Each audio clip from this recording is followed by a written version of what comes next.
साथियों, राम और रावण के युद्ध के मैदान की ओर आप सभी को लेकर चल रहा हूं। दुनिया का सर्वश्रेष्ठ संवाद, इससे बेहतरीन संवाद नहीं हो सकता। हर भारतीयों को, हर हिंदुस्तानियों को इसे जरूर से जरूर सुनना चाहिए। युद्ध के मैदान में रावण अंतिम सांसें गिन रहा था।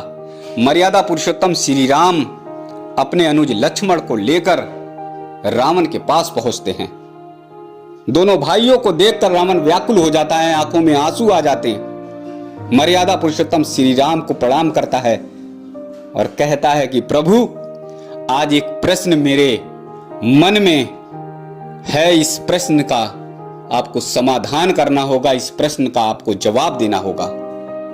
रावण मर्यादा पुरुषोत्तम श्री राम से सवाल करता है कि मैं दुनिया का सर्वश्रेष्ठ ताकतवर इंसान था, बलशाली था, यानी देवता भी मेरी शक्ति और ताकत से घबराते थे, प्रकांड विद्वान था, तीनों लोकों में मेरी विद्वता की चर्चा हुआ करती थी। सोने की लंका मेरे पास थी, विशाल सेना मेरे पास थी, सारा वैभव मेरे पास था। यहां तक कि काल भी मुझसे भयभीत रहता था, काल भी मुझसे डरता था, काल भी मेरे अधीन था।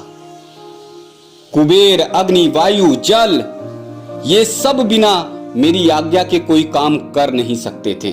सारे के सारे मुझसे डरे रहते थे, सहमे रहते थे। प्रभु, दूसरी तरफ मैं देखता था कि आपके पास कुछ भी नहीं था। एक वनवासी के रूप में दर दर आप जंगलों में भटक रहे थे।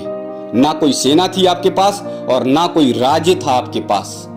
वानरों की थोड़ी बहुत सेना लेकर आपने अपने भाई के साथ युद्ध के मैदान में लंका पर चढ़ाई कर दी। सारा वैभव और सारा साम्राज्य होने के बाद रावण जैसा विश्व विजयी धराशाही हो गया, परास्त हो गया। और आपके पास कुछ भी ना होने के बाद आप सोने की लंका को जीत लेते हैं, रावण को परास्त कर देते हैं, आपकी जीत होती है। इसका कारण क्या है? मर्यादा पुरुषोत्तम श्री राम थोड़े सहज होते हैं, सरल होते हैं और रावण से कहते हैं कि रावण, इसका एक ही कारण है, सिर्फ एक कारण है कि मेरा भाई मेरे साथ था और तुम्हारा भी भाई मेरे साथ था, इसलिए मैं युद्ध जीता। रावण, तुम अपने भाई को संभाल नहीं पाए, अपने भाई को अपमानित करते हुए, लात मारते हुए तुमने सोने की लंका से बाहर निकाल दिया और यही तुम्हारी हार का सबसे प्रमुख कारण है। इसीलिए तुम सब कुछ होने के बाद भी, सारा साम्राज्य, सारी शक्ति और सारी ताकत होने के बाद भी युद्ध के मैदान में अंतिम सांसें गिन रहे हो। साथियों, जरा सोचिए, एक भाई के अलग होने से जब सोने की लंका ढह सकती है, तो आपके जीवन में भाई का महत्व कितना है, ये आप अच्छी तरह से जान सकते हैं।